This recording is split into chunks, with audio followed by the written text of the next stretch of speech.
I'm really disturbed by some of the things that we see, even the Stockholm syndrome that's among our own people. When that young man was gunned down, lynched. We're not going to candy coat it. He was lynched.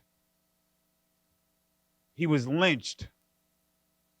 I got a little upset when I started seeing our own people. Every time one of us get lynched, we always start coming up with these talking points, these regurgitated talking points that the extremists have come up with that, hey, you know what, dealing with the black on black crime. To give this perception that we kill ourselves more than any other people, a deceptive tactic. Start giving you all the statistics of 92% of murders that's among our community comes from within our community. But what they won't tell you is that that's the same stats in all communities. White on white crime, guess what? It's just the same. Asian on Asian crimes is just the same. But that was a deceptive tactic to put out there to what? Sabotage what? Us coming against some of the cruelties that have been happening to our people with these lynchings. And Donald Trump began to echo these same things. So it's a lie. Somebody said access denied. We got to start saying that in order for us to deny access, you have to know what you're denying.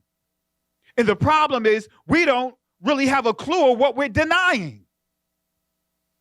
So I'm a little upset about that because it seemed like every time someone, one of our brothers or sisters get murdered by one of these races, instead of trying to unify our people, you always have a few that want to pop up and say, well, I wish we'd have had this type of zeal towards our own because we killing our own. Stop it. Stop it. You see these two murderers right here?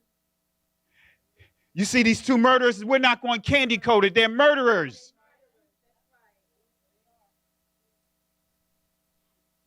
It says right here, they got a private group, Justice for Gregory and Travis McMichael. Now it's actually it's higher than this. When I first saw this, when someone made a post, their group was not even at 20,000. Then the next time I saw it, it went to what? 30,000. Now it's at 53,931. And these are people that are calling themselves Christians. People that are calling themselves Christians.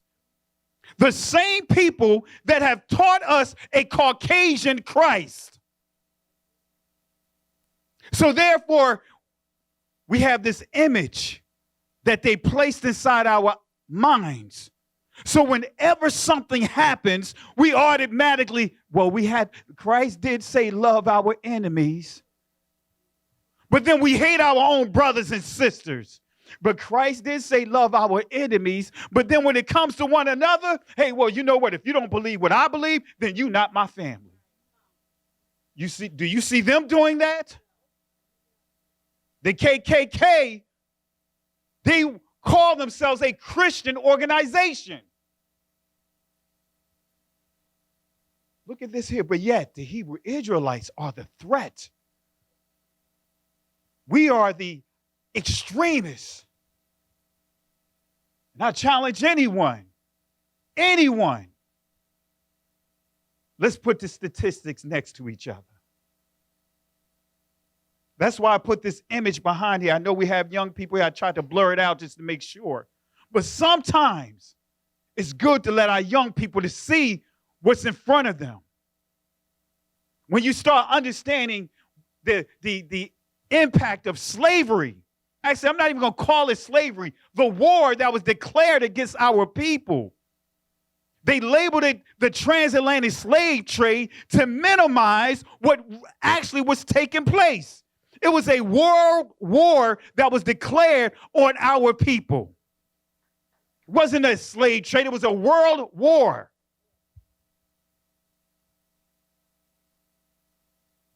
You had stories of babies over in Africa.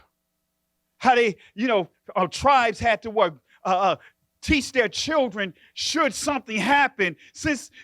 If their community gets invaded, on telling the children how to go into the woods.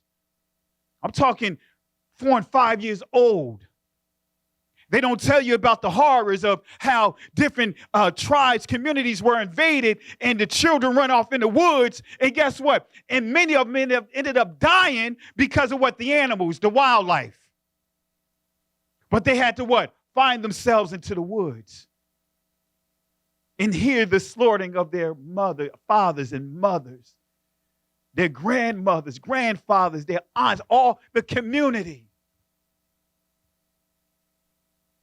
That was led by the Moors, showing them where we are. And yet we keep hearing this thing of, well, let's focus on black and black crime. No, look, lose me with that. Access denied. Lose me with that. Justice for who? For Gregory and Travis Michael, these murderers? I saw the video. Did any of you see it? Then we got some so-called Christians trying to go into his past. See, that's the playbook. What disturbed me about the article that I saw on Huffington Post, they showed finally that the prosecutors are what? Taking the helm after what? Almost 3 months after his murder? That they kept brushing it aside? That these guys were part of that system? That's why they call it the fraternal order of the police. It's a fraternity. But the problem is, we've been programmed to saying not to vote. I got to get on us too. Of course, the president, they select their own president. No matter what who we vote for, the Electoral College has the final say so. But the local government, we have more power in the local government than what you can imagine. That prosecutor is voted in.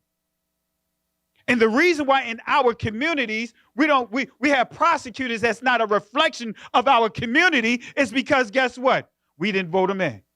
Because we decided not to get involved with the local elections.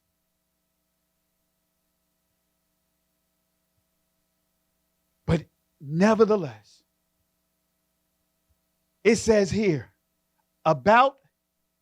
these two God-fearing men were only trying to protect their neighborhood. This area has had a string of break-ins.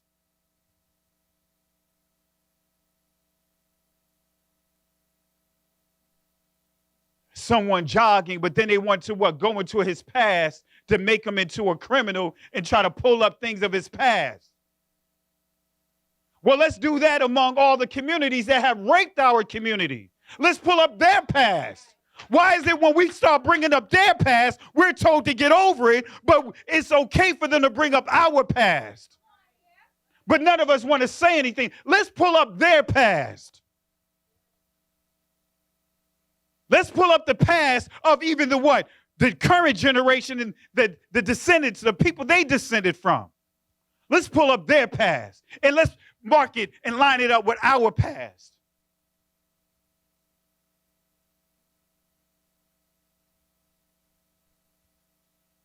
Most High told me to just go back to this message here. Time of sorrow. So we can really understand what's happening. Our community, the only community that is going through this. But it says that these two who? God-fearing men. What God? It's not our Elohim. What God are they fearing? It's not ours. And I'm going to show you again the God that they fear. It's not our Elohim. It's not the Most High. Because if they did fear the Most High, they would not have even carried out this heinous crime will be respected a lot more than what we're seeing among this country and other countries around the world.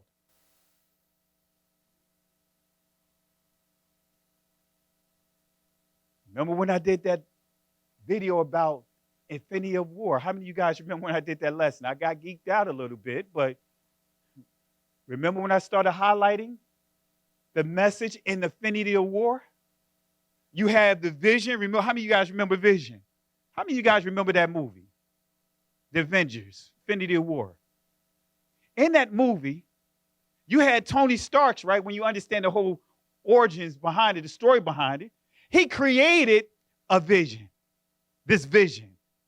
But in this Infinity of War, Vision was damaged.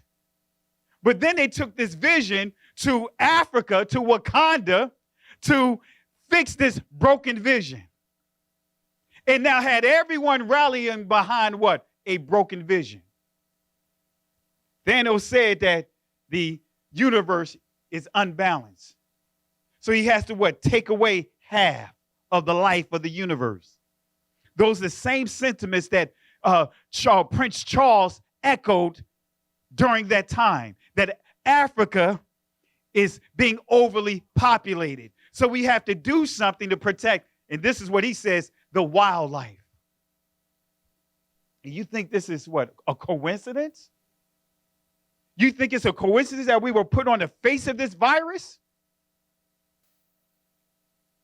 This is serious. And our children need to know how serious it is. Because over in Africa, they were, during the time of this war, this is how they were grooming their children. That if something happened to us, if our village get raided, this is how you what? Handle yourself. They had a disaster recovery plan among the community. Right now, we do not have a disaster recovery plan among our community and how we're going to navigate through the things that are what? The attacks on our community. What is the disaster recovery plan? Is it, well, you don't believe what I believe, so we can't roll with each other. The scriptures that they taken out of context, when Christ said, who is my mother? Who is my brother? They took that out of context.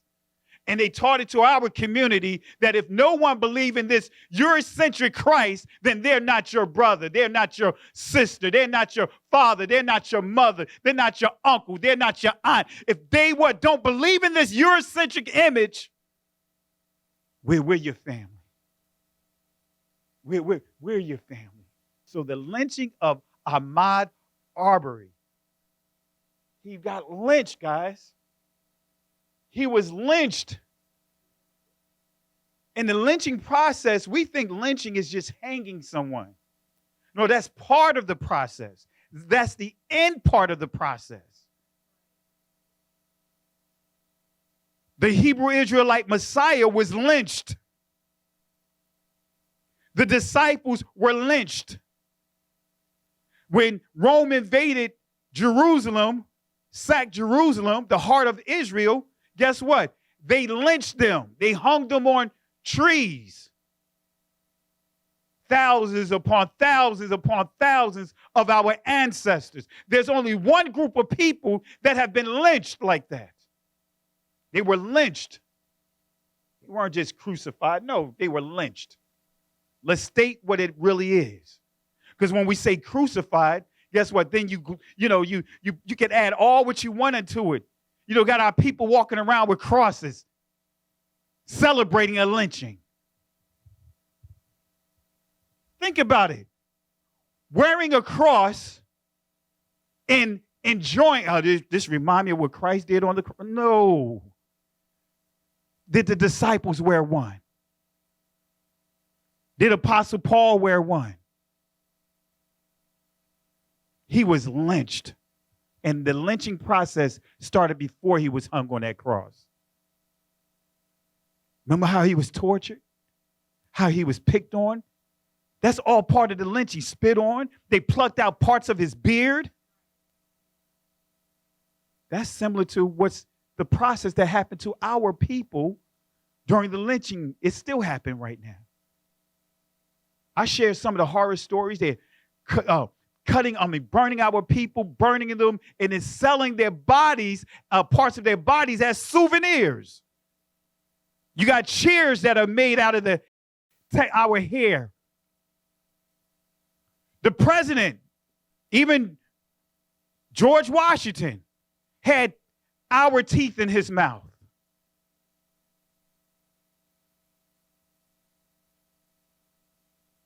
Got to be real with this. What other group of people have gone through that?